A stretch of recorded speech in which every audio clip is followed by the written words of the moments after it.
Evangelho de João, por favor, capítulo 6, para a pregação nesta manhã, do pão da vida que é Cristo, e a sua palavra que nos alimenta, dele mesmo. João, capítulo 6, de 28 a 40. Vamos orar, irmãos, antes de ler a Bíblia, para que Deus nos abençoe no entendimento da sua palavra, que Ele nos fale e nos edifique. Vamos orar? Oremos. Ó Deus santo e bendito, agora que nós estamos diante da tua palavra, diante do Senhor no culto que prestamos, crendo que teu Filho é o pão da vida, pedimos ao Senhor que nos alimente dele, para que tenhamos não só vida, mas vida eterna em seu nome.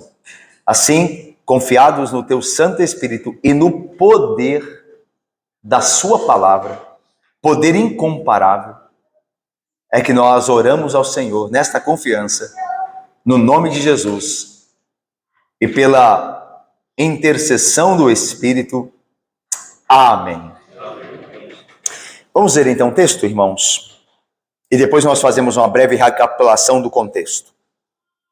Versículo 28 diz assim: Dirigiram-se, pois, a Jesus, perguntando: Que faremos para realizar as obras de Deus? Respondeu-lhes Jesus: A obra de Deus é esta, que creais naquele que por ele foi enviado. Então lhe disseram eles: Que sinal fazes para que o vejamos e creamos em ti? Quais são os teus feitos? Nossos pais comeram o maná no deserto, como está escrito: Deu-lhes a comer pão do céu.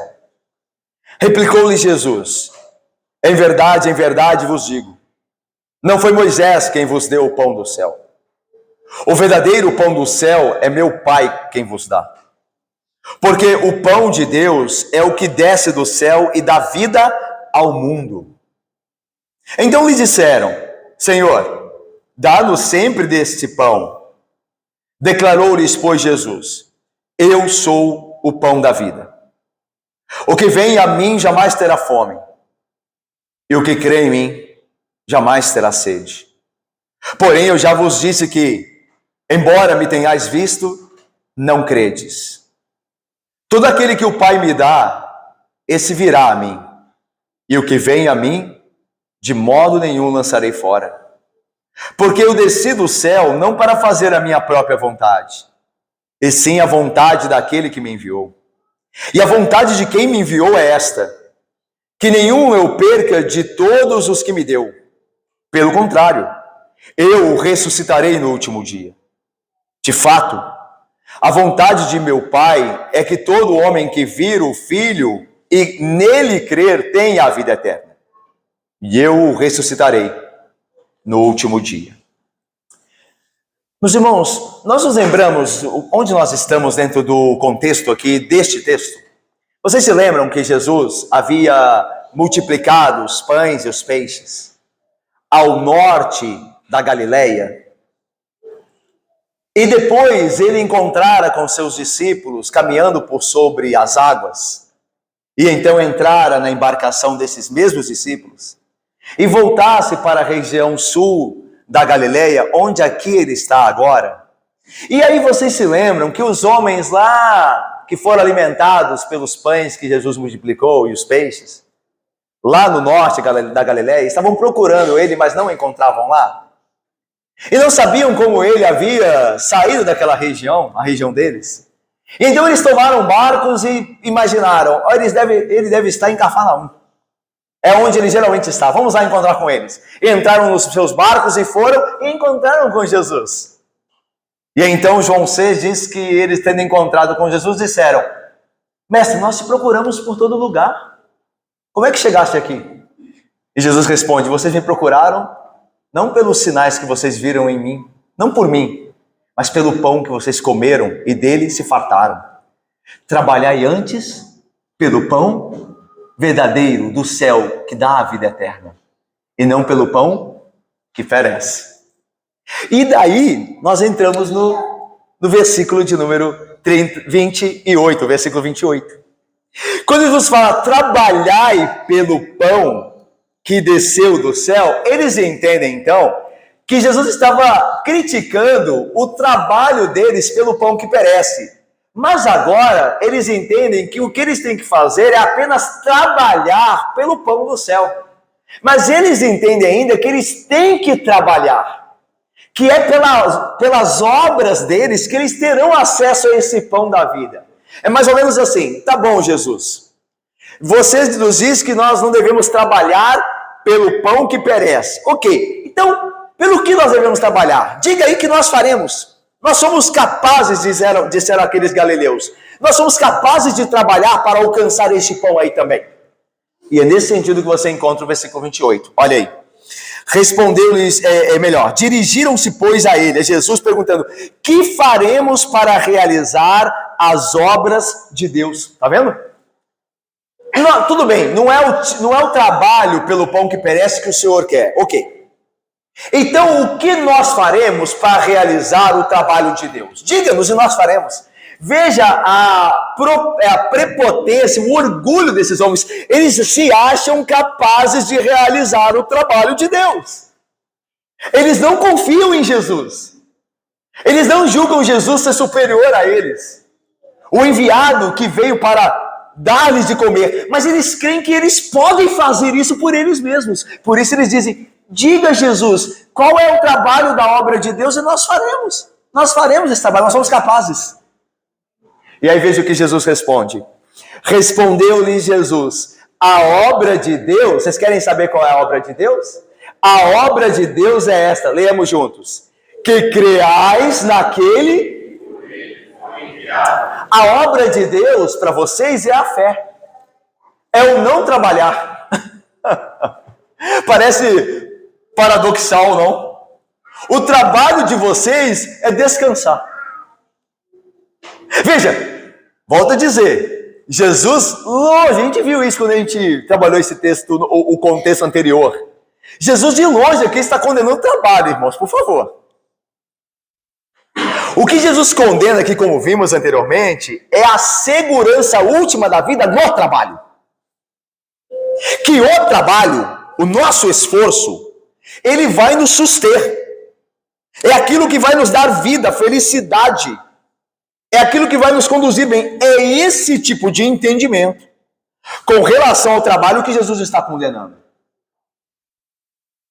Mas os galileus pensavam que era uma questão só de mudar o foco do trabalho. Então, se não é pelo pão que perece, então é pelo pão que produz a vida eterna, o que dá a vida eterna. Então nos diga o que nós devemos fazer, o que nós faremos.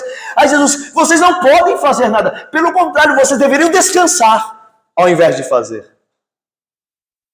Porque não é por obras que nós chegamos à vida eterna, mas é pela fé que descansa. Irmão, é pela fé que descansa em Cristo que você tem a vida eterna. Não é pela sua performance. Não é pelo tanto que você vem à igreja. E ninguém está dizendo aqui que estar junto da igreja não é importante. Por favor, claro que é. Mas a vida eterna não nos é dada porque nós frequentamos, estamos juntos da igreja, ouvimos muito ao domingo nos cultos, mas pela graça.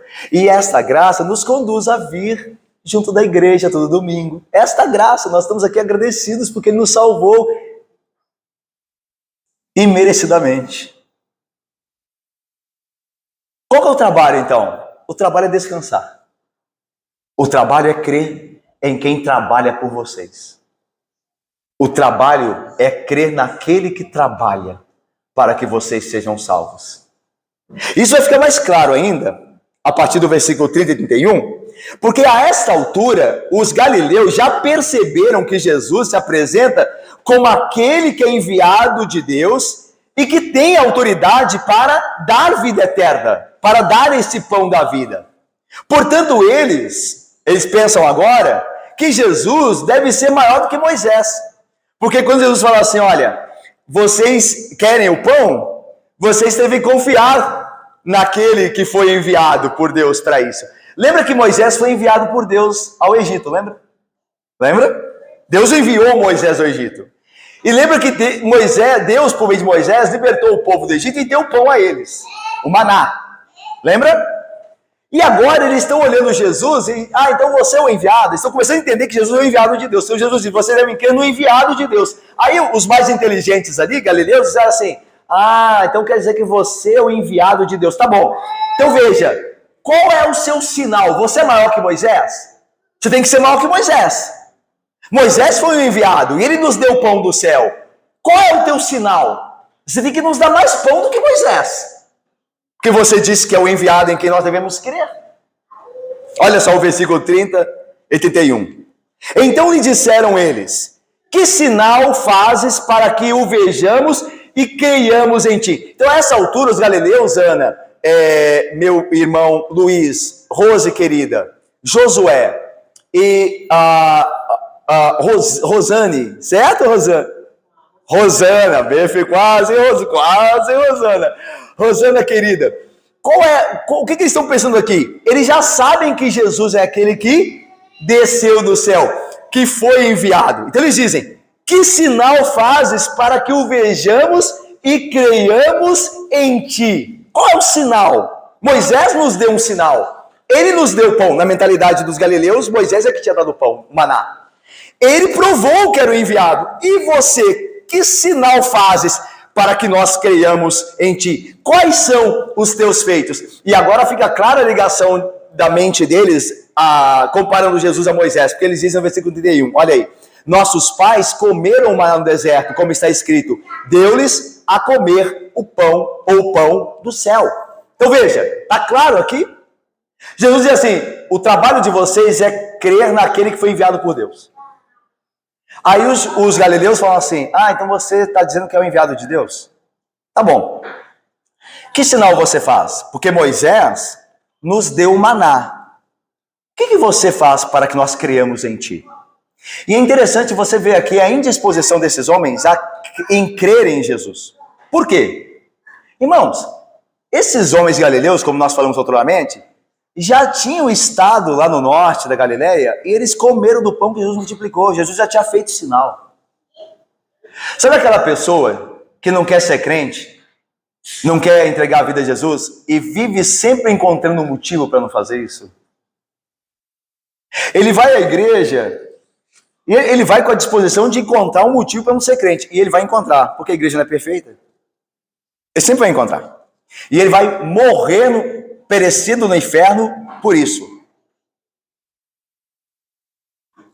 Ele vai morrer e perecer no inferno encontrando o motivo que ele quer encontrar. Então ele chega na igreja e fala, vamos ver se nessa igreja aqui eu fico. Ele não é a igreja que julga ele, é ele que julga a igreja. Eu vi um pastor uma vez, um pastor reformado, dizendo, se você está procurando a igreja para ver se essa igreja se adequa a você, não venha para a minha igreja. Eu já lhe aviso, ela não vai se adequar a você. Não venha para a minha igreja. E está certo o pastor lá. Porque tem gente assim. Gente que vem para a igreja não é por a palavra de Deus colocá-lo nos moldes. Ele vai ver se a igreja está nos moldes dele.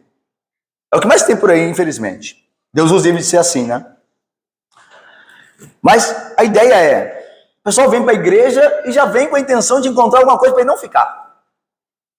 Aí o irmão faz uma bobagem lá, que é um falho, como nós somos, aí tá vendo? Aí, já falei, sei lá.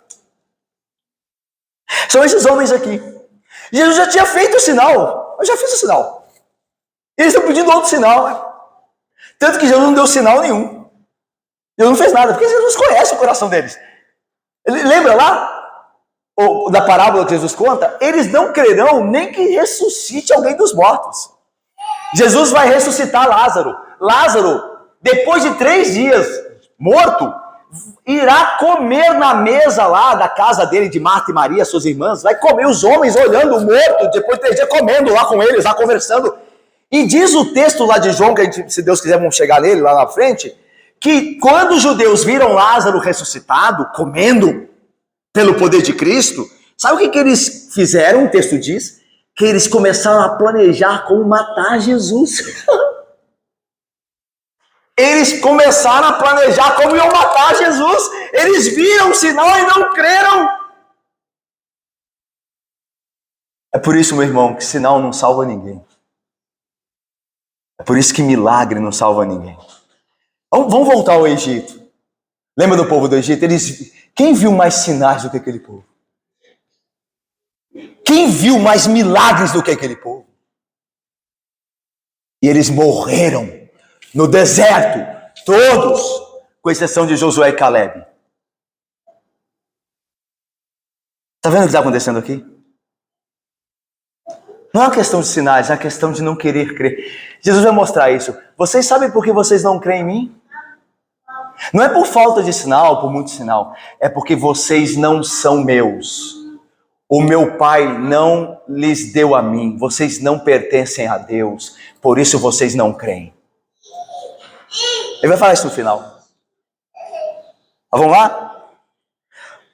Eu queria trazer uma aplicação aqui para nós.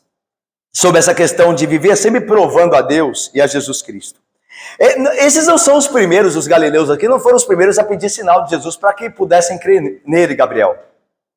Lembra lá de... Irmãos, desculpa. Lembre-se lá de Herodes que pede um sinal. Quando Jesus vai a ele para ser julgado, diz... Faz o sinal que nós cremos em ti. O ladrão da cruz, lembra? Aquele ladrão que não se converteu e diz assim, desce da cruz e cremos em ti. Então os homens estão sempre pedindo um sinal. Mas nenhum sinal será dado a esses que vivem por sinais. Que vivem testando a Deus ou querendo julgar a Deus, dizendo, vamos ver se Deus é poderoso, faz isso aí. Irmãos, nós fomos chamados para sermos servos de Deus, não senhores de Deus. Deus não é nosso capacho. Para ficar, faça isso, faça aquilo, eu ordeno, eu determino. Agora mudou? Agora o Senhor se fez servo e os servos são senhores? Só na mente dos corrompidos isso pode acontecer. Só na mente daqueles que não têm o Espírito de Deus. E eu espero que eu e você não sejamos desses. Que faz de Deus agora um escravo. Deus é Senhor, irmãos. Ele faz o que ele quiser, na hora que ele quiser, quando quiser, e deixa de fazer o que ele quiser, na hora que ele quiser, como ele quiser. Ele pode tanto fazer como deixar de fazer. E ele continua sendo Deus. Então, irmãos, se nós vivemos a testar a Deus, Deus faça isso, faça aquilo. Uma coisa diferente é a oração submissa. Senhor, se for do teu agrado, Senhor, cura o meu parente. Senhor, converte o meu esposo. Senhor, dai-me o coração dos meus filhos. Se for conforme a tua vontade, seja feita a tua. Isso é outra coisa do que ficar tentando colocar Deus na parede para que ele faça o que nós queremos que ele faça. Deus não se dá isso. E as pessoas que pensam que Deus assim age, não conhecem nada de Deus. E olha que tem muita gente que diz conhecer a Deus que acha que é assim que acontece. O que mostra a tragédia da fé do nosso povo. Mas vamos lá. Versículo 32. Replicou-lhe Jesus. Vamos ver juntos? Em verdade,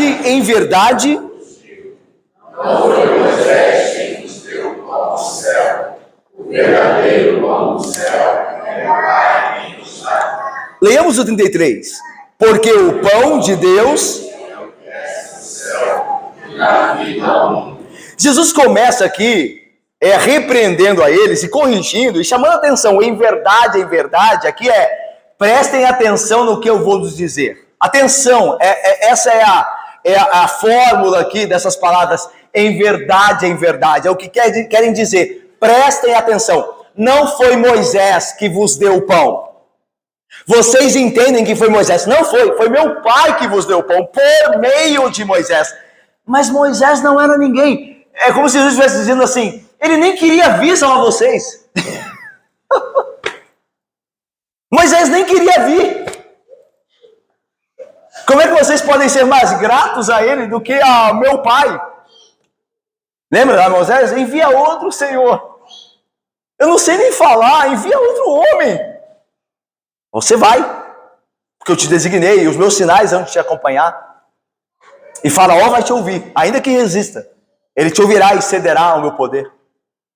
E Moisés foi, mas foi no início lá relutante. E então os israelitas, Diácono Luiz querido, Cristina, Diácono Paulo, eles dão toda a glória a Moisés. E Jesus tem que corrigir isso aqui. Não foi Moisés quem vos deu o pão que desceu do céu. Não é o pastor da igreja, o ministro da palavra, que sustenta a igreja. Graças a Deus eu sei que vocês sabem disso e vivem assim. Embora vocês tratem os seus ministros muito bem. Mas não é. Não é aquela família mais tradicional da igreja que fez parte da fundação que sustenta a igreja, não é. É o pão que desceu do céu, é Cristo. É o seu Pai, é o próprio Deus. E às vezes nós temamos em dar honra àqueles instrumentos de Deus, sim, mas uma honra demasiada. Os mediadores, por meio de quem a graça de Deus chega, são merecedores de honra? São. A Bíblia diz: tratai com honra aqueles que são merecedores, aqueles que se afadigam com honra dobrada no ministério da palavra. A Bíblia diz que eles merecem honra, mas há um limite. Há um limite. E aqui o ponto é esse. Jesus diz assim: não, vocês pensam que foi Moisés que deu. Não foi Moisés que deu. Foi meu Pai. Porque o verdadeiro pão do céu, diz o versículo 32 no final, é o meu Pai quem vos dá. Aí versículo 33, porque o pão de Deus é o que desce do céu e dá vida ao mundo. Ou seja, o pão que Deus deu no maná no deserto aos vossos pais, esse pão não pode dar vida eterna. Esse pão pereceu. Lembra que o maná estragava, né? Quando de fato era colhido no sábado, no descanso do Senhor, ele estragava. Aquele pão perece. E os que comeram daquele pão pereceram, morreram no deserto. Mas o verdadeiro pão que vem do céu, que meu Pai me dá, é o que conduz à vida eterna. E Jesus diz. E vai deixar mais claro agora ainda. Olha o versículo 35. Agora vai ficar claro de quem que ele está falando. Como diz o outro, ele vai rasgar o verbo aqui, né? Vai deixar claro para todo mundo entender. Do culto ao inculto. Olha o que Jesus diz. Declarou-lhes, pois, Jesus: eu sou o pão da vida. O que vem a mim jamais terá fome. O que crê em mim jamais terá sede. Esse é o primeiro eu sou dos 7 eu sou do Evangelho de João. Esse é o primeiro. Eu sou o pão da vida. Depois Jesus dirá: eu sou a luz do mundo. Eu sou a porta, eu sou o bom pastor, eu sou a ressurreição e a vida, eu sou o caminho, a verdade e a vida, eu sou a videira verdadeira. Esses são chamados os 7 eu sou de Cristo no Evangelho de João. Esse aqui é o primeiro. Eu sou o pão da vida. Irmãos, olha só o que Jesus diz agora. Eu sou. Então, olha como o Evangelho é tanto entendido pelos cultos, as pessoas que percebem antes de se dizer claramente, quanto pelos incultos, aqueles que precisam de ser claro. Então, alguns galileus já haviam entendido que Jesus está falando dele, tanto que perguntam: que sinais você nos dá para que criamos em ti? Então, eles já perceberam que o enviado é ele, mas alguns podem não ter percebido. E Jesus então fala claramente para que não haja equívoco: eu sou o pão da vida. É de mim que vocês têm que se alimentar. É em mim que vocês têm que descansar. Vocês têm que trabalhar para descansar. Eu falei, né? Parece um paradoxo, né? Mas deixa eu te falar. Quantas vezes nós não paramos para orar? Quantas vezes nós tomamos decisões e fazemos o que resolvemos sem orar? Veja, nós não buscamos, nós não trabalhamos para descansar. Nós achamos que podemos trabalhar e a coisa vai acontecer, ao invés de buscar o pão da vida, ao invés de descansar nele. E agora Jesus é claro: é de mim que vocês têm que se alimentar. É em mim que vocês têm que confiar. É em mim que vocês devem descansar. E agora veja isso aqui. Olha isso aqui, pode passar desapercebido por nós. Na declaração de Cristo. Declarou-lhes, pois, eu sou o pão da vida. Agora veja: o que vem a mim jamais terá fome. O que crê em mim jamais terá sede. Vocês percebem isso aqui? Veja só. Talvez nós esperássemos esse versículo a seguinte redação: o que come de mim jamais terá fome, e o que de mim bebe jamais terá sede. Na verdade, fica melhor, não fica? O que come de mim não tem fome, Vanessa e Bruno. E o que bebe de mim não tem sede. Ficaria melhor, não ficaria? Comer, acabou a fome, beber, acabou a sede. Mas não é. Ele diz, o que vem a mim não terá fome. E o que vem, o que crê em mim, jamais terá sede. Então veja só, pense na Santa Ceia.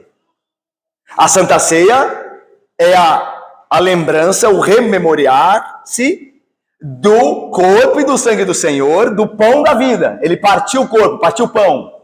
Santa Ceia, certo? Mas não é quem come que tem a fome saciada. É antes o que vai a Jesus Cristo. Não adianta você vir à mesa e comer sem ter ido primeiro a Ele. Não adianta nada você tomar do cálice sem ter antes crido nele. Por isso, vir a Ele, crer nele, ou ir a Ele melhor e crer nele, é mais importante primeiro do que comer e beber dele. Não é verdade? Irmãos, quantas pessoas participam da Santa Ceia e nunca creram verdadeiramente em Jesus? Fazem aquilo como rito, confiando de que aquilo vai salvá-los. Eles estão trabalhando por aquilo. Tem que ir domingo na igreja porque domingo é o dia de ceia. Veja, não quer dizer que essa consciência não seja importante, ela é muito. Mas se antes não houver fé, não vale de nada.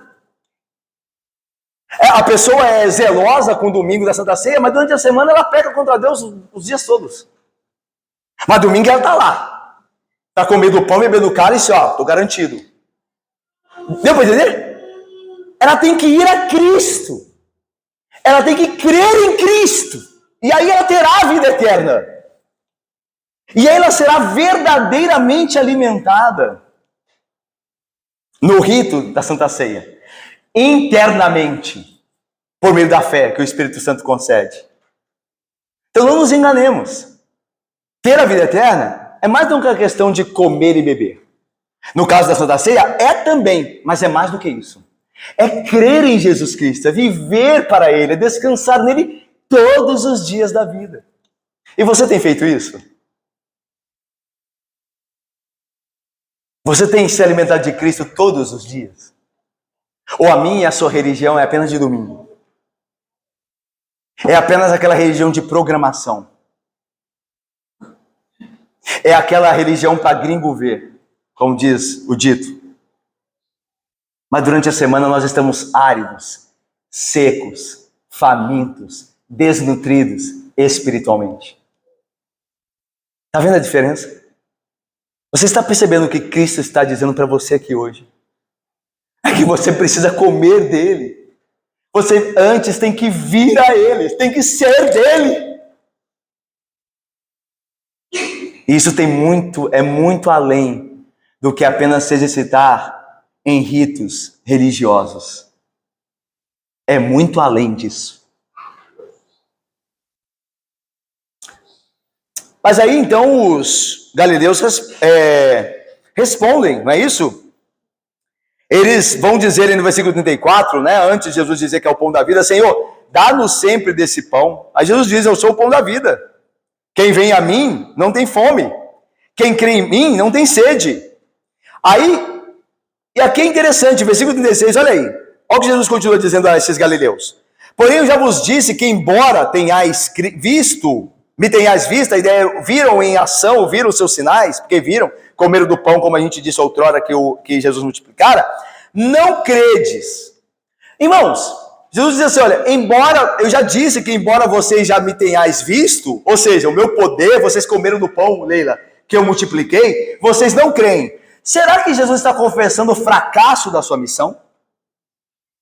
Será que Jesus, André e Tayane, queridos, e João e Irineia, Presbítero Cotes, querido, amado irmão, será que ele está confessando o fracasso dele? Porque ele fez sinais. Jesus diz assim, vocês viram os meus sinais, vocês têm me visto e não credes. Então Jesus fracassou. Será que Jesus não tem poder? Será que os seus sinais não foram portentosos o suficiente? Nós sabemos que nada disso é verdade, nós que conhecemos pela graça o Evangelho. O problema estava naqueles homens, porque eles não possuíam o Espírito de Deus para crer verdadeiramente, porque eles não eram escolhidos de Deus. O Pai de Cristo, e o nosso Deus, não os havia dado a Jesus, e era essa a questão.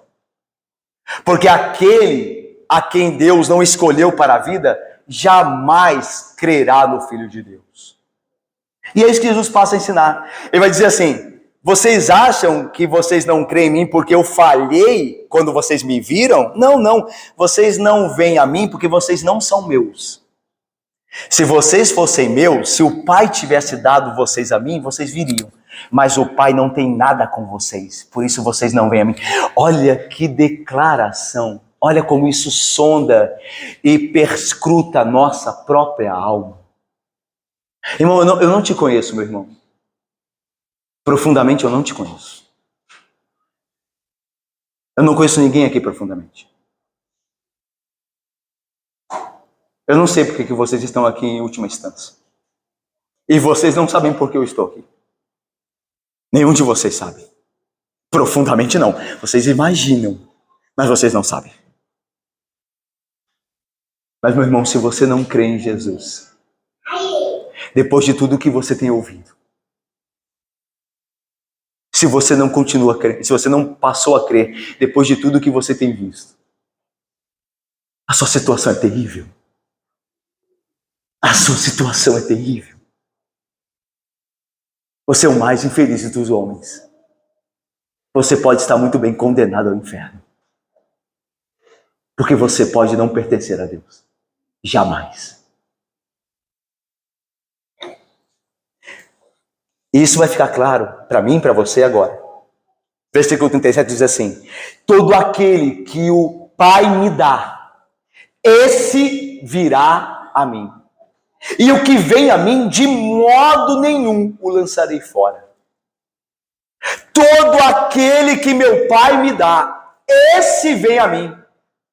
Ele não vem a mim antes do meu Pai me dar ele. Mas primeiro o meu Pai me dá. E depois ele vem a mim. Isso é claro que é predestinação. Da forma mais clara, mais alta. Todo o que meu Pai me dá. Nós estamos aqui, irmãos, e eu espero que todos nós tenhamos sido dados pelo Pai a Jesus Cristo. Mas pode ser que não. Pode ser que entre nós, Deus deu a alguns e a outros não, mas é o texto que diz: todo o que meu Pai me dá, esse virá a mim. E vocês, diz Jesus aos galileus, sabem por que vocês não creem a mim? Porque vocês não são de Deus. O meu Pai não lhes deu a mim. Vocês não me pertencem. Vocês têm outro Pai. O que vai ficar claro lá em João, capítulo 11. Capítulo 8. Vosso Pai é outro. Vocês têm outra filiação. Não é a de Deus. Porque todo aquele que é de Deus, todo aquele que Deus escolheu para ser seu filho, esse vem a mim. Veja o que nós dissemos anteriormente, como isso é definidor da nossa vida. Se nós não cremos verdadeiramente em Cristo, nós estamos fingindo, se nossa fé é fingida, o nosso pai é o diabo, não é Deus. Você não tem nada a ver com Deus, nem eu, se nós temos uma fé fingida, uma fé de domingo. O seu pai é o diabo. E você e eu, se não cremos em Cristo verdadeiramente, nós iremos para onde nosso pai irá, para o inferno. Para sofrer debaixo da ira do mesmo Deus, eternamente. Nós não estamos brincando. A Bíblia não está brincando. Nós estamos lidando aqui com vida e morte. Agora. É agora. Você foi dado por Deus ao Cristo, a Jesus. Tem como saber se você tem crido nele? Verdadeiramente. Você sabe, meu irmão, se você tem crido verdadeiramente. Você sabe o que você faz quando ninguém te vê. Você sabe se você clama a Cristo verdadeiramente lá no seu quarto. Senhor, dai-me santidade. Senhor, livra-me do meu pecado, eu não quero mais pecar. Eu quero fazer a tua vontade. Você sabe disso. E essa é uma das provas. Essa é uma das. De que você foi verdadeiramente dado por Deus a Cristo. Porque você crê. Apesar das suas falhas e das minhas falhas, nós temos crido verdadeiramente que Ele é o Filho de Deus. Qual é a segurança de que de modo nenhum Jesus nos lançará fora? Nós que fomos dados por Deus a Ele. Qual é a segurança que nós temos? Ele fala aqui, no versículo 17, no final: de modo nenhum lançarei fora. Qual que é a segurança? O que Ele nos dá de segurança? É o versículo 38 a 40, que é o final. Olha aí. Porque eu desci do céu, disse Jesus, não para fazer a minha própria vontade, e sim a vontade daquele que me enviou. Irmãos, não há condição nenhuma de Cristo frustrar os planos de seu Pai. Ele veio para fazer a vontade do Pai, e Ele morreu por causa deste princípio. Ele vai dizer: o que direi eu nesta hora que os homens querem me desviar da cruz? Pai, passa de mim este cálice, passa de mim essa hora, mas foi para esta hora que eu vim. Ele honra o Pai. Ele faz a vontade do Pai. O Filho não honrar o Pai, o Cristo, Jesus não honrar o Pai, seria vergonha eterna para Ele. Por isso nós podemos ter garantida a nossa salvação. A nossa segurança está em Cristo, porque Ele não falha, Ele honrará o Pai. Eu desci do céu para fazer a vontade do meu Pai. E a vontade do meu Pai é que eu não perca nenhum daqueles que me deste. Olha o que ele diz, versículo 39. E a vontade de quem me enviou, que eu jamais frustrarei, é esta: que nenhum eu perca de todos os que me deu. Pelo contrário, eu ressuscitarei no último dia. Irmãos, Jesus não perderá nenhum daqueles que o Pai lhe deu. Nenhum. Todo indivíduo, cada um de nós, pelo nome, Ele salvará, Ele conservará, Ele levará ao reino. Cada um de nós. As ovelhas dele, Ele chama pelo nome. Ele conhece cada um de nós pelo nome. Ele conhece toda a vida. Ele preservará cada um de nós, individualmente. Ele conhece as suas ovelhas. As suas ovelhas ouvem a sua voz. As suas ovelhas não serão perdidas de forma nenhuma. É por isso que nós descansamos. Lembra? O vosso trabalho é descansar. O vosso trabalho é crer naquele que o Pai enviou. É isso. Quando nós pecamos, nós nos arrependemos e olhamos para aquele que nos preserva. Aquele que nos dá segurança. Nós não tememos. Nós nos levantamos, arrependimos e continuamos. Porque nós cremos naquele que foi enviado por Deus, que não perderá nenhum de nós. Nenhum ele perderá. Então crente não perde salvação. Se você acha que crente perde salvação, se eu acho, nós entendemos errado. Nenhum salvo perderá a salvação. Ainda que ele corra, muitas vezes contrário à salvação, ainda que em alguns momentos deseje até perdê-la, Deus não permitirá. A bondade e a misericórdia do Senhor os seguirão, os perseguirão todos os dias da vida. E nós seremos salvos. Nós seremos ressuscitados no último dia. Daí a ideia de não lançarei fora, né? A ideia de Deus em Cristo Jesus, não deixará o nosso corpo na morte, como alguém descartável. Eu não lançarei fora. A ideia de algo que não presta mais. Eu jamais lançarei fora, mas eu ressuscitarei no último dia. Olha que graça, que bênção. Nós jamais seremos esquecidos, mesmo depois da morte. É possível que os nossos netos, bisnetos, se esqueçam. A geração que não nos conhecerá, se esqueça de nós. Já viu você quando ouve do seu tataravô? Você não sabe quem é. E você se importa um pouco por consideração a sua avó, o seu pai e sua mãe, mas você não sabe quem é aquela pessoa. Mas Deus não é assim. Cristo não é assim. Ele não se esquece. Ele não nos abandonará à morte, jamais. No dia da sua morte, no dia da minha morte, se ela chegasse, se Cristo não voltar antes, você se lembre disso.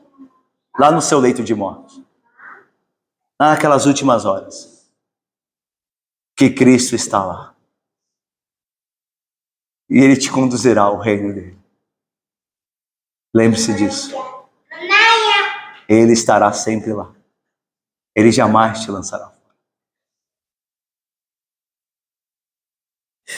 Versículo 40. De fato, a vontade de meu Pai é que todo homem que vir o Filho do Homem nele crer, tenha a vida eterna. E eu ressuscitarei no último dia. Irmãos, a gente falou de predestinação. De Deus é quem dá. Deus é quem escolhe. Fica claro no texto. Mas isso não quer dizer que nós não respondamos. Isso não quer dizer que nós não tenhamos a nossa responsabilidade. Sim, é Deus quem dá os dele a Cristo. Mas esses que foram dados respondem indo a Ele. É por isso que eu digo. E a Bíblia o diz, e nós ratificamos, que todo aquele que foi predestinado para a salvação responderá segundo essa predestinação. Já viu gente que diz aqui, e eu termino com isso, gente que diz assim, é Deus que escolhe? Então tá bom, então eu vou esperar aqui. Aí Ele que me escolha. Ok, espere. E você irá ao inferno.